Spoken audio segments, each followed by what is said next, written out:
Bonjour à tous et bienvenue dans votre tirage de la rentrée 2019.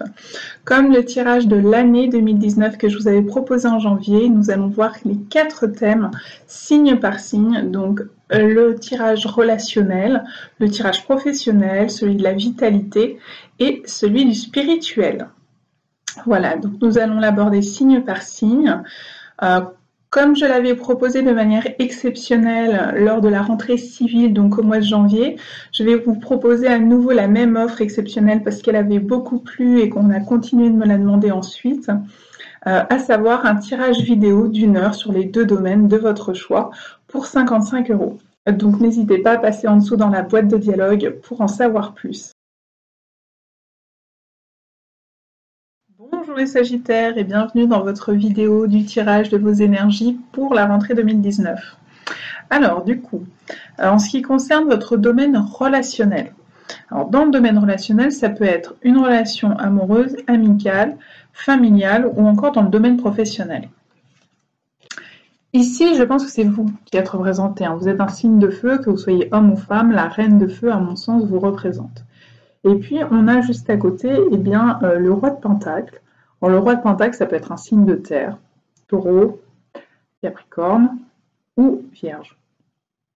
Maintenant, ce n'est pas obligé que ça représente quelqu'un de ce signe-là. Soyez ouverts d'esprit à ce sujet. Mais à mon sens, ici, c'est vous. Et il y a une relation avec une personne plutôt masculine, que vous soyez homme ou femme. Je pense que c'est une relation plutôt avec une personne masculine. Maintenant, vous voyez, si ça ne vous parle pas et que pour vous, ce personnage, cette personne dans votre vie, c'est avec une femme, il n'y a pas de souci. Mais là, je pense qu'on parle d'une relation qui est un peu sous tension, parce que vous voyez, ce personnage à côté de vous, il a la tête à l'envers. Donc probablement, soit ce qu'il vous dit n'est pas cohérent, soit ce qu'il vous dit, ou pour un roi de Pentacle, avoir la tête à l'envers, c'est quand même gênant, parce que le roi de Pentacle, c'est plutôt quelqu'un de terre à terre, c'est quelqu'un de cartésien, c'est quelqu'un de matérialiste, c'est quelqu'un qui sait plutôt ce qu'il fait. D'avoir la tête à l'envers, ça donne le sentiment qu'il est désaligné. Donc que ce soit un homme ou une femme, cette personne avec qui vous êtes en relation, à mon sens, il est désaligné. Ou alors, c'est vous, c'est votre perception. Vous percevez cette personne comme désalignée dans sa façon de faire, sa façon de dire, sa façon d'être. Et je pense que c'est quelqu'un que vous connaissez, quelqu'un de votre passé. Parce qu'ici, on a le 6 de coupe qui entoure l'énergie de cette relation. Donc, c'est un homme de votre passé. Si vous pensez que c'est une femme de votre passé, ou c'est quelqu'un qui est là dans votre vie depuis très longtemps, peut-être un ami ou une amie d'enfance, peut-être un ancien prétendant. Ça peut être aussi quelqu'un, alors par exemple, ça peut être votre couple, vous pouvez être marié, et ça fait très longtemps que vous êtes ensemble. Le 6 de coupe, c'est une énergie du passé, c'est aussi une énergie de l'enfance. Quelqu'un donc que vous avez rencontré dans votre enfance, mais ça peut être aussi un de vos enfants, cette personne. Même s'il est représenté en tant que roi, on pense plus facilement à un couple, mais comme on a le 6 à côté de couple, ça pourrait être un de vos enfants, c'est possible aussi. Quoi qu'il en soit, cette personne du passé, peut-être qu'elle fait un retour vers vous, ou peut-être que c'est une personne que vous connaissez depuis longtemps, qui est dans votre vie, et qui ne fait pas donc de retour vers vous. Ça peut être le passé qui revient vers vous, ça peut être aussi la nostalgie du passé que vous avez en commun.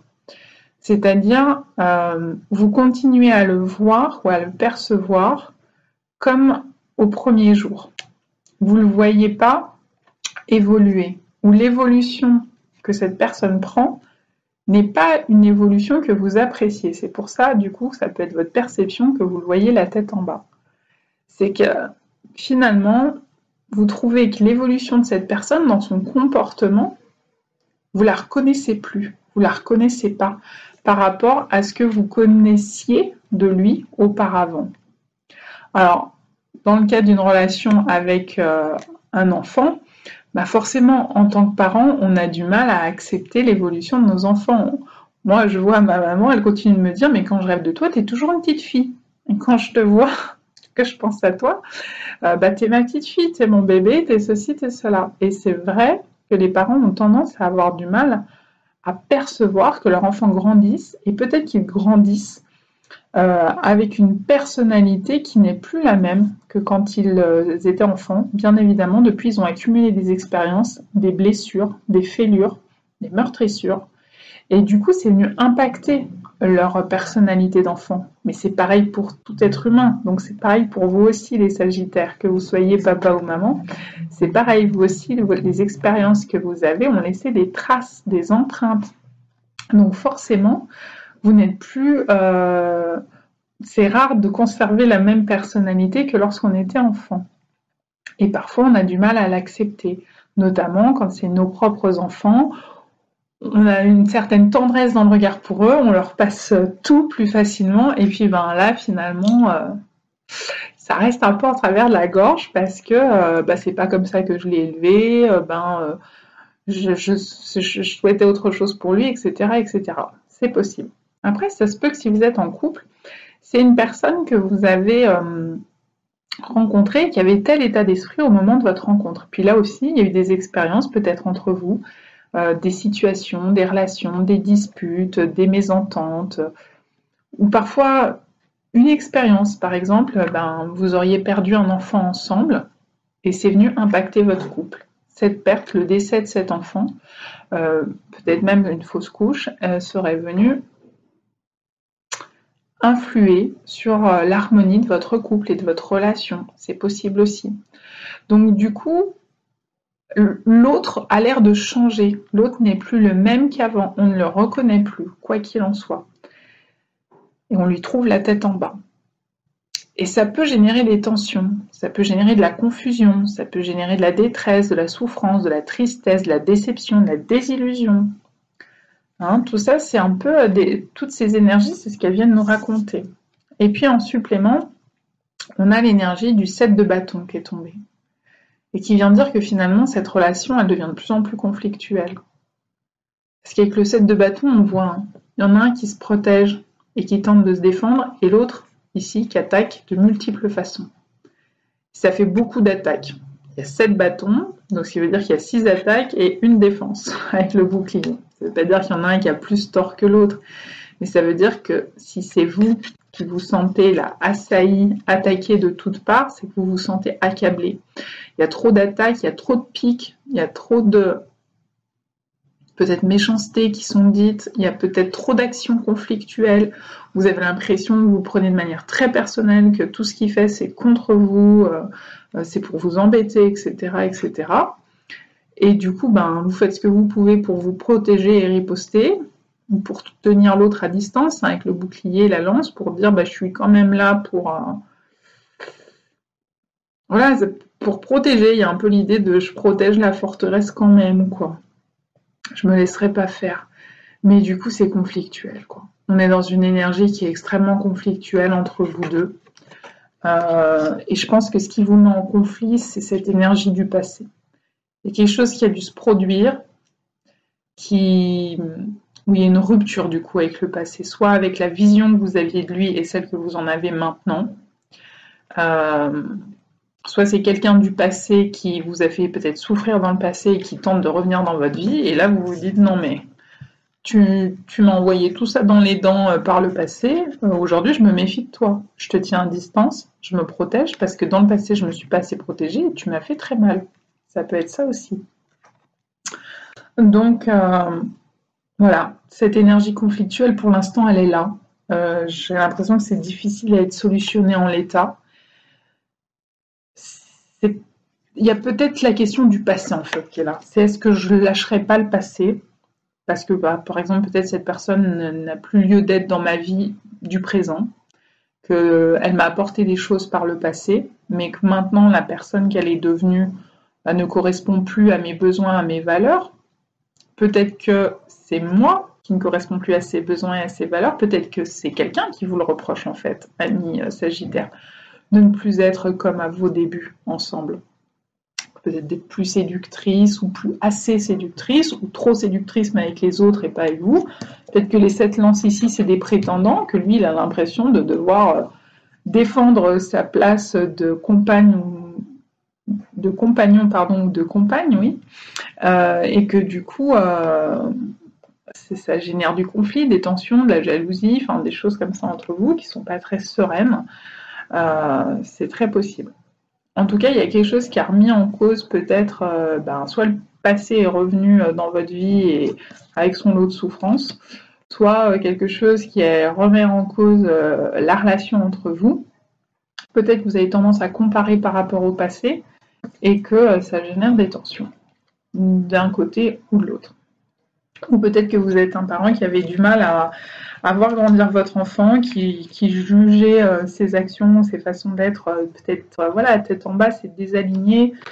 C'est voilà, les parents qui disent non mais mon enfant a perdu la tête, il est en train de faire des choix, c'est n'importe quoi. Ça peut être le cas. Hein. Je dis ça avec le sourire, j'imagine bien que si c'est ce que vous pensez, ça va pas vous faire sourire, mais je dis ça avec le sourire parce que c'est l'exemple qui me vient, que j'entends comme ça. Donc voilà. Parce que je crois que ma mère se l'est dit à un moment donné. C'est peut-être pour ça que ça me vient. Parce qu'il y a un moment donné, je pense que ma mère, elle m'a vu faire des choix où elle en est restée un peu baba et en se disant ah bon, ok, est-ce qu'elle va bien? Est-ce qu'elle perd pas la tête? Donc voilà. Voilà. J'irai pas plus loin dans les détails, mais voilà, je pense qu'effectivement, entre le métier que j'avais avant et le métier que je fais aujourd'hui, je pense qu'il y a eu des gens qui se sont posés cette même question. Est-ce qu'elle ne perd pas la tête? Est-ce que ça va bien? Et finalement, tout est bien rentré dans l'ordre. Et eux m'ont peut-être perçu à un moment désaligné, mais c'était pas le cas, c'était pas la réalité, voilà, mais c'était leur perception qui était compréhensible par rapport aux indices qu'ils en avaient, ce qu'ils connaissaient de moi. Voilà, donc pour le domaine professionnel, alors ici on a l'énergie de l'impératrice avec le 3, qui a été accompagnée d'énergie du 8 d'épée et de 8 d'épée renversé. Le 8 d'épée, vous le voyez, c'est une énergie assez mortifère sur cette représentation, sur ce tarot des déesses. Renversé, ça peut être une énergie encore plus mortifère, encore plus forte, c'est-à-dire quelque chose de mortifère, quoi, qui n'apporte pas de vie, qui est justement contraire à l'énergie d'à côté, c'est-à-dire là on a l'énergie de création, donc une énergie vivifiante, parce qu'on crée des choses, donc on donne la vie à des choses, à des projets professionnels par exemple, et ici c'est tout l'inverse. Ici, c'est on se sent incapable de créer quelque chose, on est dans du mortifère, on en souffre. Puis, il y a cette idée, vous voyez, il y a toutes les tentacules là en dessous qui prennent les chevilles, qui prennent les jambes, qui prennent les pieds. C'est-à-dire qu'on se sent coincé. Le 8 d'épée, comme ça, qui est droit, c'est vraiment je me sens prisonnière ou prisonnier. Hein, ici, c'est le tarot des déesses, donc c'est une femme, mais ça marche pour les hommes. Je me sens emprisonnée dans des carcans, dans des croyances, dans ma vie professionnelle peut-être. Et là, ça devient très fort, au point peut-être de vous couper de votre créativité ou de votre création. Il y a une autre possibilité, attention, qui est que il peut y avoir l'émergence de la création parce qu'on finit par couper toutes ces tentacules qui nous retiennent. Donc on va couper ces liens. Ça peut être des liens avec des personnes, des relations. Ça peut être des liens. Par exemple, ici, là, c'est un lien professionnel. Ça veut dire, avant, dans cette place, j'étais bien. Avec mes collègues, ça marchait bien. Avec mon chef hiérarchique, ça marchait bien. Puis aujourd'hui, ça marche plus du tout, quoi. Aujourd'hui, on est en conflit tout le temps. Et autant à l'époque, dans le passé, c'était un métier que j'appréciais de faire, autant maintenant, j'apprécie plus du tout. Et là, il s'agirait du coup de couper les liens pour retrouver une énergie de création. C'est possible, parce que en suivant, à nouveau, j'ai le pendu. Le pendu, c'est une énergie de blocage. Elle est sortie mal aspectée. Et ici, on a le 2 de bâton, qui dans ce tarot nous parle de dualité. Il y a une dualité pour aller de l'avant. Souvent, le 2 de bâton, il peut être associé au regard qu'on peut avoir sur le monde, sur l'extérieur, sur notre futur. de savoir qu'est-ce qu'on va faire, quels sont nos projets, quels sont nos plans. Là, il y a l'idée de peut-être se sentir jugé. Là, vous voyez qu'il y a quelqu'un qui joue un peu les arbitres. Et il y a une dualité intérieure. À mon avis, c'est pas extérieur. À mon avis, ça se joue à l'intérieur de vous. C'est un conflit intérieur. C'est des dualités intérieures. Là, vous voyez les couleurs, ça peut être le yin et le yang, ça peut être votre féminin qui se bagarre avec votre masculin pour savoir qui c'est qui aura raison et qu'est-ce qu'on va faire dans cette vie professionnelle. Ça peut être un conflit sur votre reconversion, sur votre orientation professionnelle ou dans les études. Ça peut être un conflit, alors après, bien sûr, ça peut être un conflit, par exemple, avec les parents qui jugeraient notre façon de fonctionner, et donc ça viendrait faire écho à ce qu'on dit là. On pourrait se sentir jugé, ça pourrait être le cas. Avec un parent qui dit, mais elle perd la tête. Qu'est-ce que c'est que ça? Elle veut faire telle ou telle étude, tel ou tel métier, c'est n'importe quoi. Donc ça peut être ça. Hein. Et du coup, on est en conflit de loyauté par rapport à ses parents ou par rapport à soi-même. Parfois, ça arrive. Donc ici, voilà, il y a une bagarre, il y a une bataille intérieure qui nous coince du coup. Hein, et on retrouve ce blanc et ce noir ici dans cette carte avec les deux chats. On est trop dans la dualité. Il y a une partie de nous qui dit oui, il y a une partie de nous qui dit non, et les deux se bagarrent tout le temps. Et à force, en fait, ça rend la situation stérile. On est dans un blocage. Du coup, on ne peut pas créer quelque chose de nouveau. C'est pas vivifiant, on est dans des énergies bloquées, dans des énergies mortifères, dans des énergies stériles. Trop de dualité. Ça peut être la dualité entre la tête et le cœur. Ça peut être la dualité entre j'ai des idées mais je suis pas capable de les mener à bien, de les réaliser concrètement dans la matière. Je pense à ça parce que j'ai quelqu'un actuellement en consultation, c'est le cas. J'ai des idées à foison, j'ai des envies à foison, il y a plein de choses qui me plaisent, mais ensuite quand il s'agit de les mettre concrètement, de les réaliser, de les mener à bien, de passer à l'expérimentation, on est coincé. Donc on reste parfois dans la connaissance, on peut rester longtemps dans des diplômes, dans des études, pas dans... on n'arrive pas à sauter le cap de matérialiser tout ça, de rendre tout ça concret.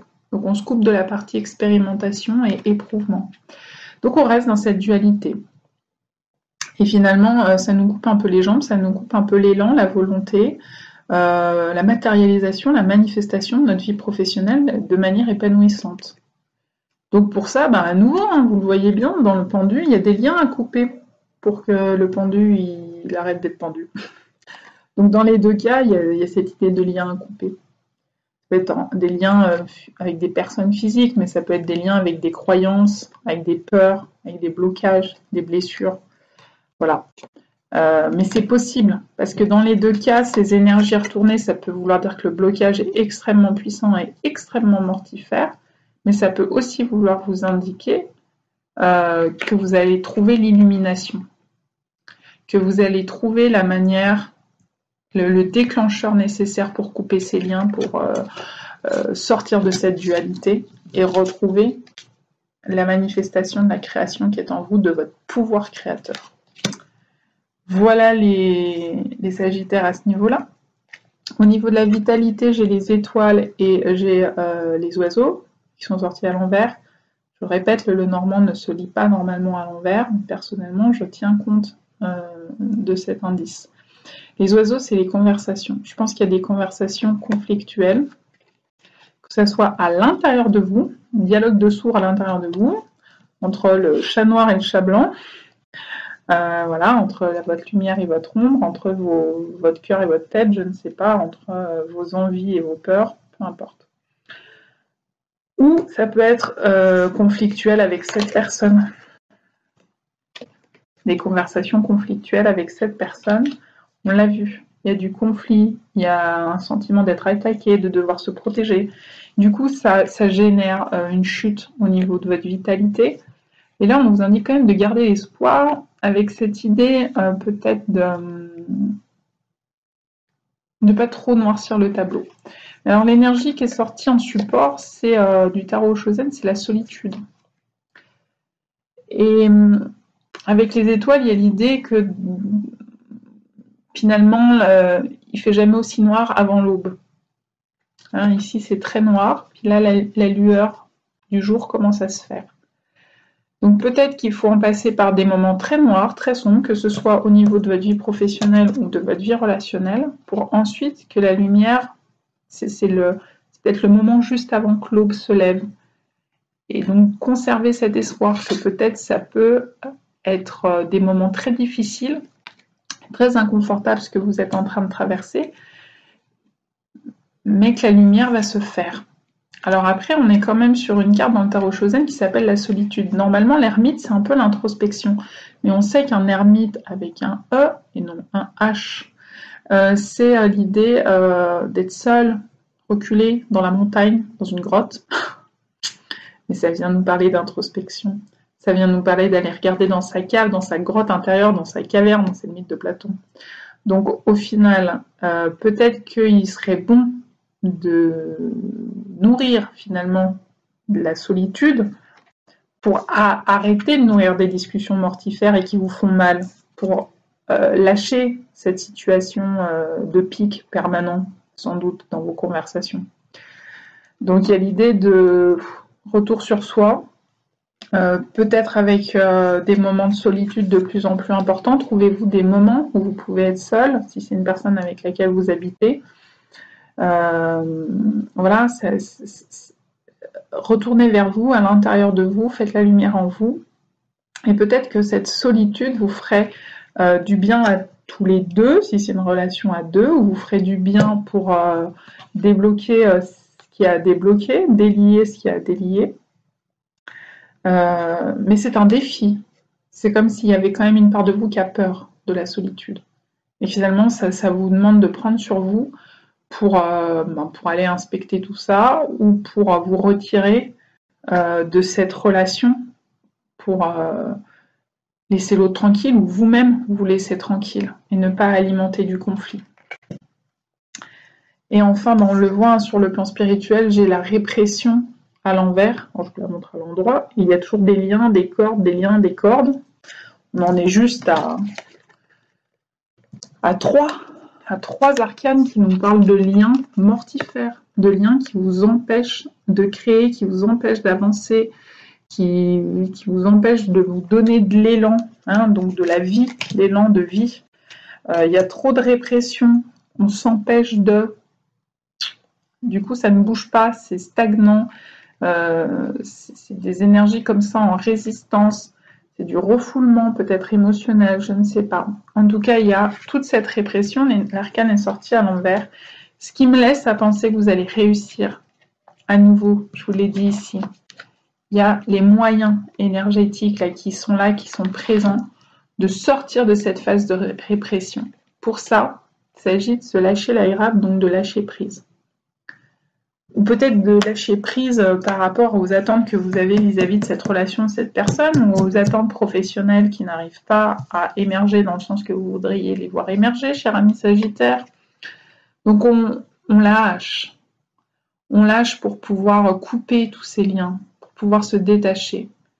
Donc le lâcher prise, ça va être un peu votre clé essentielle autour des énergies de cette rentrée et pour les mois à venir jusqu'à la fin de l'année. Ici, c'est le 8 de couple. Le 8 de couple, le 8 d'eau, c'est tourner le dos.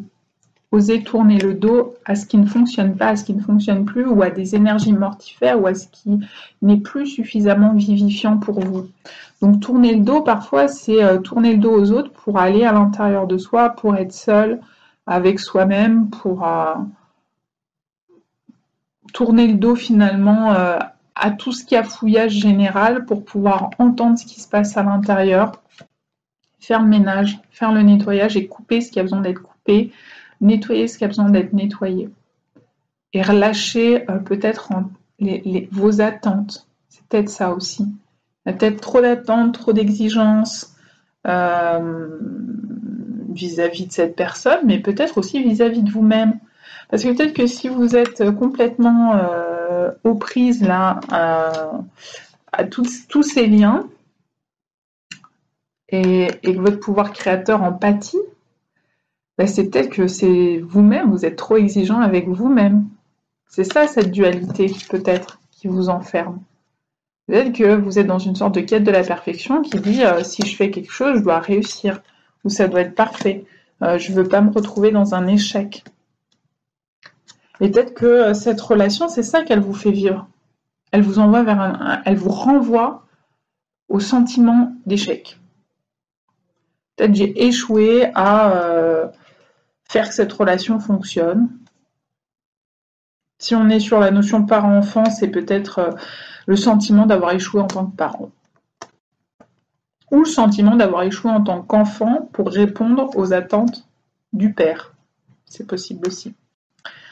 Donc tout ça génère du conflit. Donc je vous invite à être dans moins de répression, moins d'exigence vis-à-vis de vous-même ou vis-à-vis des autres. Lâchez ça. Lâchez ces exigences. Lâchez prise. Et lâchez cette quête de la perfection, si c'est le cas. Voilà, amis Sagittaires, en vous souhaitant le meilleur pour cette rentrée 2019 et pour les mois à venir, bien entendu. À bientôt!